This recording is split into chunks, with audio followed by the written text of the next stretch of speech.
Hi there, welcome back to a little bit of my day. If you're new here, welcome. I'm Catherine, up here in Canada. I have a little bit of my day. I have a few things on my desk, and I have a tiny little bit of a book haul. Not much, but let's get to it. So yesterday I was able to hit my thrift store. Hubby got home from work early, and temporarily we're down to one vehicle right now. And he needed it for work, but then he got home early, and so I said, I'm out of here. And I found a few things. I found this cute book, The Christian Endeavor. And it's just full of hymns with beautiful fonts and lovely colors and such a nice size. It's just adorable, and I love the cover so much. And I forget what year it was. I should write these things down because it was there we go, 1891. 1891. Oh my. That's even before my grandparents were born. Wowee. 1891. And they certainly, for Gran and Granddad, they certainly weren't in Canada yet, but I did have ancestors that had been in Canada for quite a while. My earliest ancestors so far that I know of came over here to fight in the War of 1812 for the Brits. And part of his retirement package was a parcel of land north of Lake Simcoe. So he went back home to England, got his family and a lot of his extended family, and brought them all back. And that's how that started. So he landed here first and fought, and then the rest of the family came over from that side. So, and then one of his granddaughters, Methodist, married an Irish Catholic boy from the next town over, and then the trouble started. And it's been that way ever since in our family. Anyhow, I think that cover is just delightful. I love it. I like the size. I can tell through here that it's going to be a Dickens to open up because I can see that it's been stapled in there. So I don't think I'm going to find any threads, any signature threads. I think it's, but we will find a way. Even if we have to make a new spine, which is what I'm having to do for Louis and Oscar, the William Morris cover. I'm having to make a new spine for them, so hopefully we'll have time to get to that. Found this book. I just thought it was pretty. It is Early Dramas, Volume 1. It's actually not as old as I was hoping when I saw how dreadful this looked. Wonderfully dreadful, don't get me wrong. Is that gorgeous? I'd like if every single one of my text block profiles looked like that. I mean, to me, that is yummy. This one is this the one that had the Roman numerals? I had to pull out my phone. Yeah, look at that. MCMII. Is that 1902? You got to help me out here. I need my 5-year-old grandson. He could tell me. He loves telling everyone their birthdays in Roman numerals. He just totally loves Roman numerals. He loves anything that's like a secret code like that. And he can actually, you can tell him your birthday, and he sort of looks around up and down and up and down. You can see his eyes moving and the brain wheels turning. And then, boom, he'll tell you how many days old you are. Which is a little scary. He's that scary smart. Anyhow, it's got some interesting pages in it. And a few little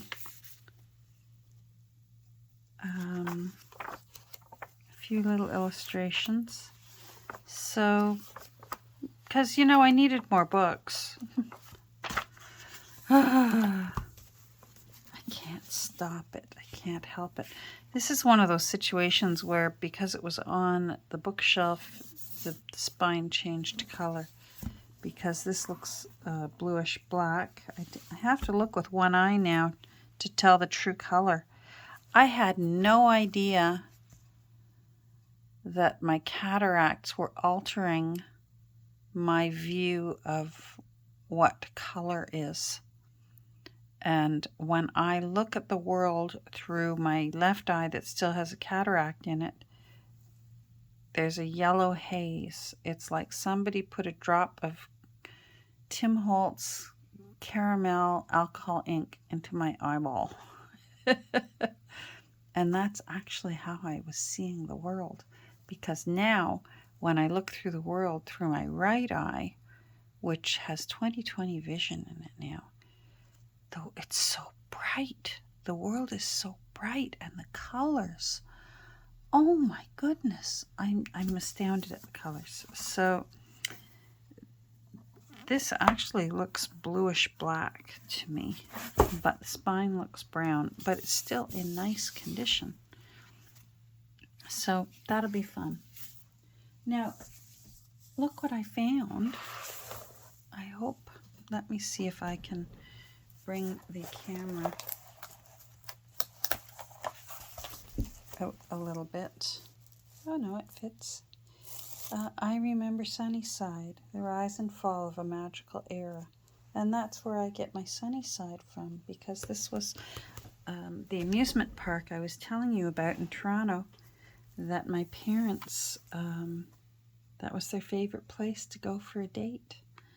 They just loved going to getting on the streetcar and going down to Sunnyside for the evening after work and just wandering around on the boardwalk. And there was always things to do. There were always bands playing and dance halls. There's Miss Toronto for 1926. So my mother would have been 1 year old. So I suppose if my grandmother went swimming, that's the kind of bathing suit she would have been wearing. Wow. Just amazing. And the outfits that she would have been wearing. It was like an amusement park with other things, because of course there was a beach. It's on the lakefront. It was on the lakefront in Toronto. And you could go swimming there, and then up on the boardwalk there were pavilions, and you could get food, and there were games, and oh, I should show you. Hold on, I've got something. So there were games you could play, and because my father was wooing my mother, which wasn't hard. He was very handsome, and he was in a sergeant's Air Force uniform, and she was very, very attractive, and he had a car. But he was also very good at the games, and he won this for her at Sunnyside. So this is precious to me. It's a little jug, and you can pour things out of his mug. And that's one of the prizes that he won for my mother at Sunnyside when it was still in existence. And of course it doesn't exist anymore. And he's just precious to me, this fella.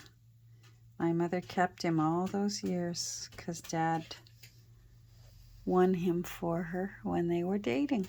So this would be, they were dating in the early mid-40s. So probably 1944, I guess. Anyhow, so I should put that somewhere, put that fellow somewhere safe. He's very precious. So that was their, when they speak fondly of Sunnyside, they, this was their happy place to go because it was free, and even if you didn't spend a penny, you could just walk along the boardwalk, and you always got dressed up. You wore your nice clothes if you were going to wander along the boardwalk at Sunnyside, and you could go on the rides. It had a big Ferris wheel, and at the time when it was finally closing down after the war, some fellow named Walt Disney bought the Ferris wheel, apparently, because he was building a theme park over in California. So I guess for a little while, I doubt it's still there, but for a little while there, the Sunnyside Ferris wheel was over in Disneyland, which is kind of funny. Anyhow, so I'm going to enjoy reading this and finding out a little bit more about Sunnyside Park, and why my mom and dad loved it so much. Now here I just found some, I always love a beautiful stenographer's book. Wonder if you can still buy them. I mean, do people even do shorthand anymore now that there's dictation? That's I don't know. Is this a thing of the past? I like them. I like them this way. I also like them tea-dyed. They tea-dye very nicely. I usually will get wire clippers and clip the wire so that I don't have to tear those yummy holes.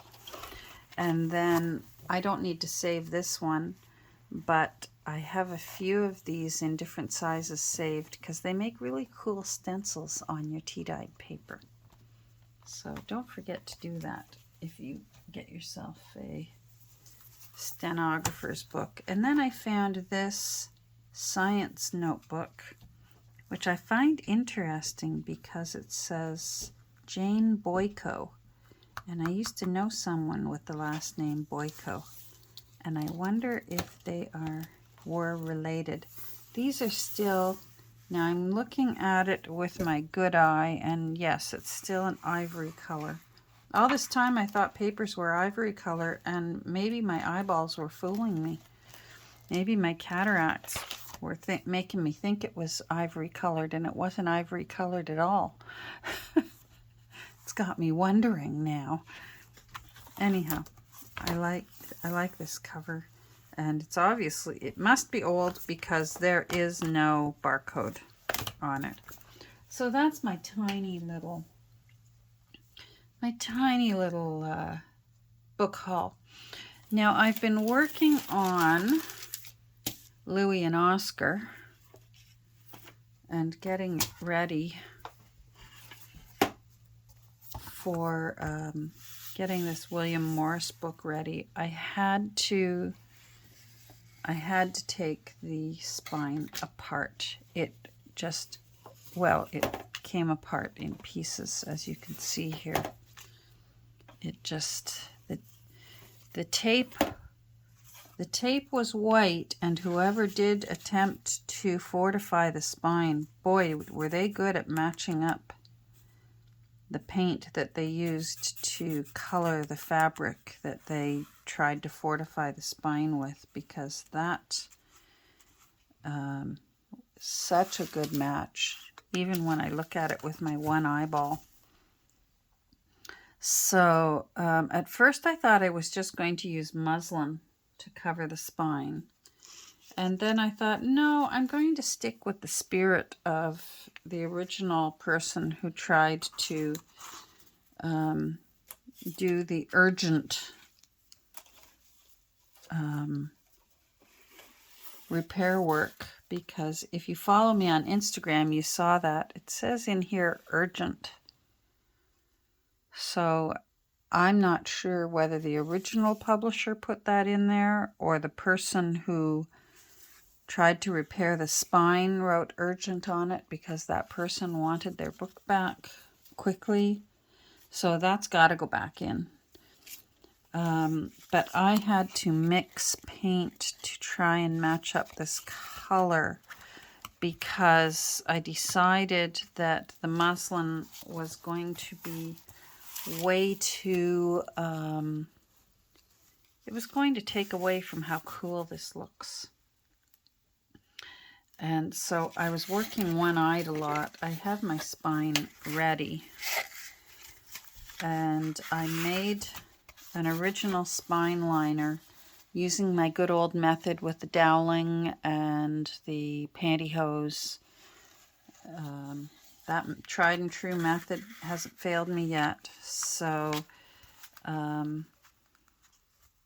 this will be going in like that and getting glued together later. But I decided to paint the muslin, whatever you prefer to pronounce it. And I think I did pretty good. It was a little tricky, and I had to remember to keep closing my left eye. But I think I did pretty good. I'm going to use my sandpaper. You can see here where the paint started wearing down off of the fabric from where the original repair work was done. So I think once I sand this, or else if the sanding doesn't look like it's going to do what I want, I may just lightly dry brush it with a bit of slightly off-white paint and just give it a bit of, make it look like it's got some sanding, some wear and tear, the way books do when they start losing their color on their fabric. They go white. So I think I'll do that, but I've got to trim it now down to the correct size.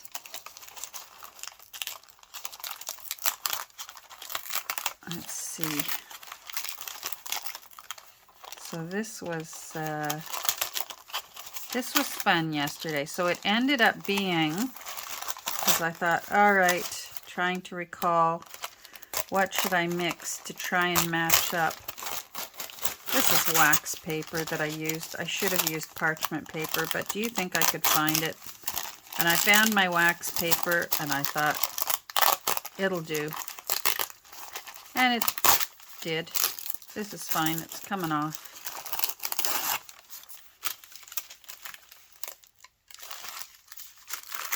I may press it onto some fabric in case there's some wax still stuck to it, and get the wax out of it.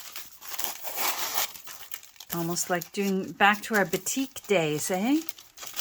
Did you do that in school? Take batik? I love doing batik. Yeah, this was a really poor choice. Oh well, we'll make it work. Yep, I'm just going to have to press that. It didn't help that I've left the edges frayed because it's hanging on for dear life to that. But the iron will melt that little bit of wax that's on the paper. I'll do it on some junk fabric. Here was my testing swatches. When I was looking at it with both eyes, that was my first attempt.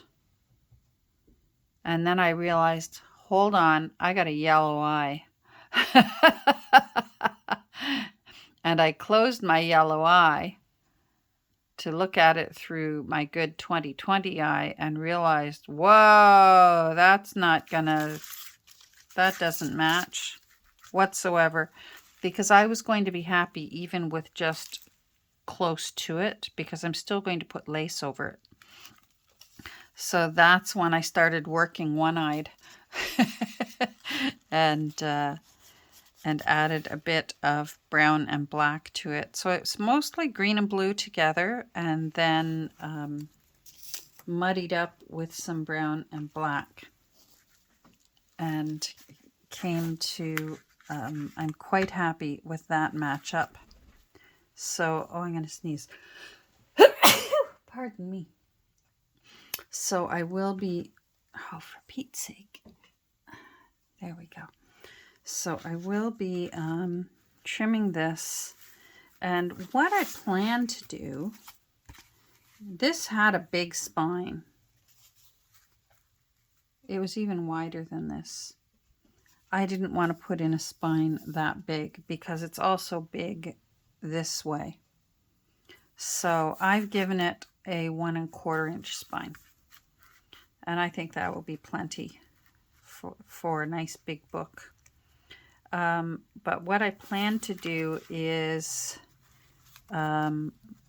cover with, trim this down, and then I'm going to put some, I'm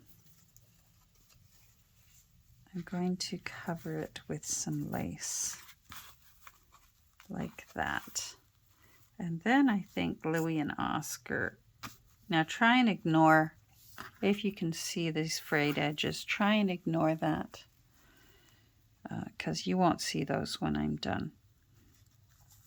And then when we put Louis and Oscar back onto their new home, and I think I know how I'm going to do it, but I'm not going to tell you yet, so it'll be a surprise. But they're going to go down there, and then, of course, where did it go? Oh, I heard it fall. I heard you fall.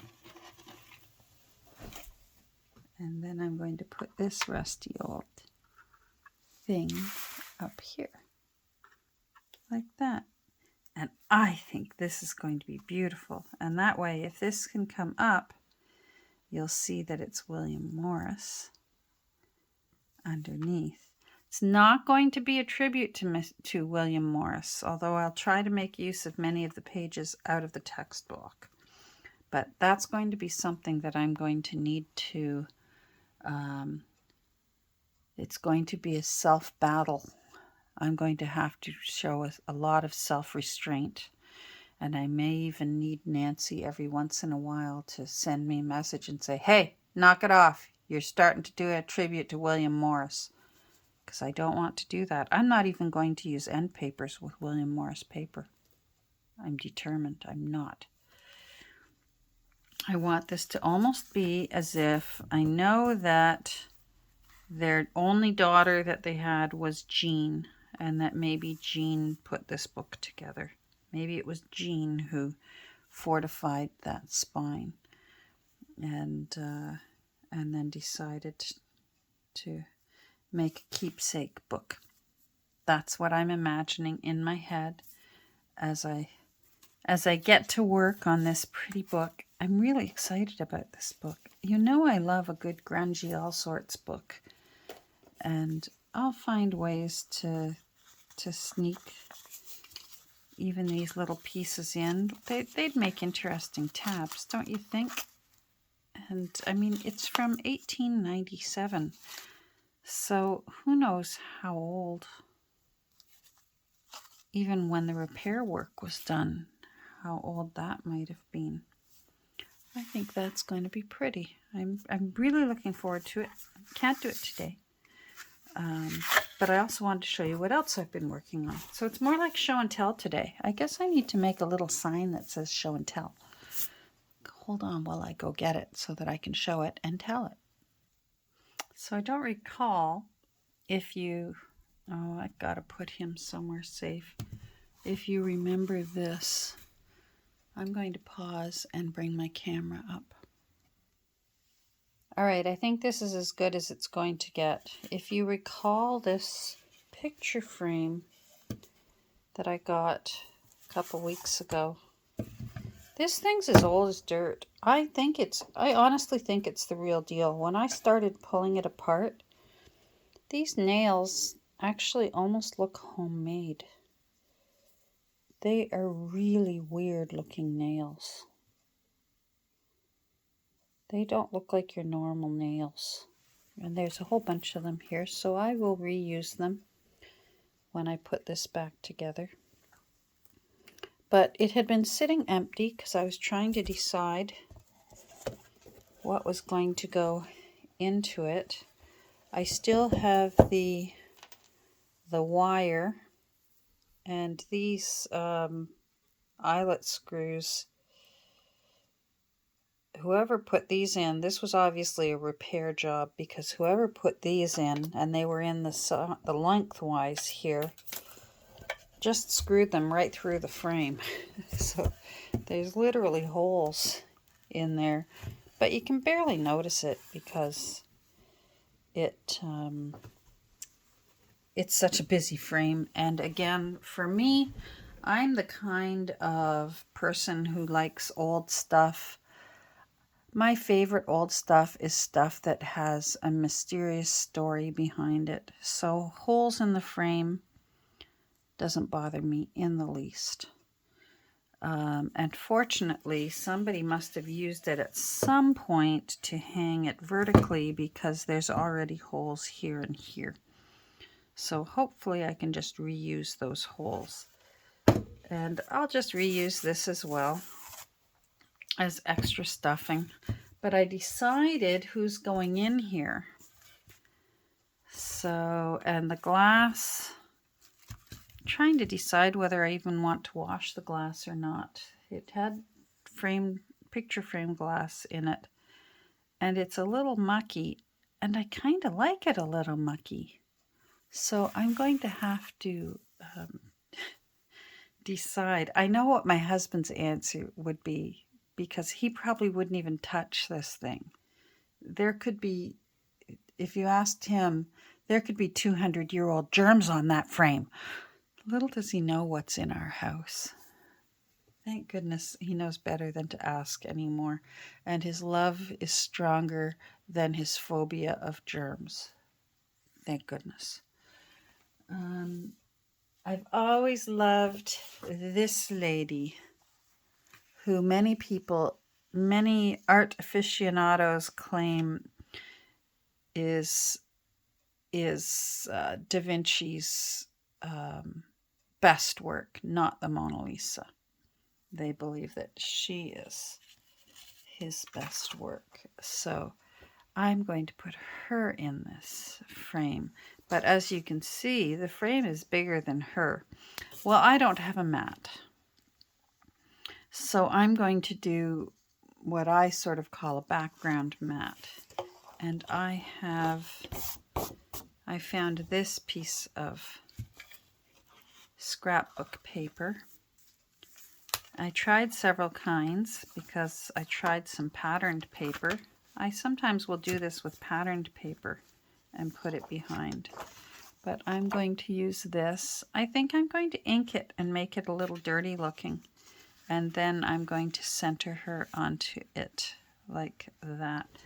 And I think that's going to look really nice. And I toyed with the idea of putting some gold gilding wax on that background, but I don't want to because I'm not certain it's the same shade of gold as this frame. So I think I would prefer just to make it look dirty and grungy and as mucky as how wonderfully mucky the back of this frame looks. That's so yummy. I almost wish I could hang it backwards. I love that so much. But the front is so pretty too. So she's the lucky one for now. I switch up things in frames. I don't know if you're the same way, if you've got a favorite frame. I have a favorite red frame downstairs, and I switch in and out the things that I put into it. So she might be in for a little while. I thought about putting a Frida in it, but I already have 2 Fridas on my wall, and I don't want to start looking like I'm a Frida crazy person, even though I secretly am, but don't tell anyone. So she's going in, and her name is slipping my mind right now, but you'll find her if you look up Leonardo's work, or else I'll post it down below. I see I'm past 30 minutes, so yeah, it was, we're not getting any work done, we're doing show and tell today. But it's a little bit of my day, and you got a little bit of a book haul, so that's kind of nice. And I'm doing great. My eyeball feels great. It's a little frustrating having one eye that is phenomenal and one eye that is abysmal. But I'm just, now I'm down to 6 weeks till the other eye is phenomenal. So that's good. I can last that. And I'm just grateful to live in a day and age where they can fix this and fix it so easily.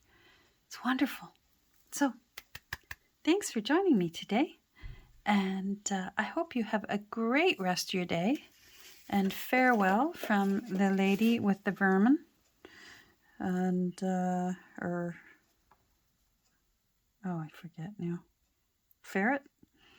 And also from Louie and Oscar. And we'll get together soon, probably over the weekend, because hubby has to work this weekend, so I'm going to have lots of time for me and Miss Kirby. It's going to be a girls' hangout. I mean, he'll be home for dinner, but we'll have the house to ourselves this weekend. So take care. Have a great rest of your day. I hope you're doing well, and we'll talk soon. Bye.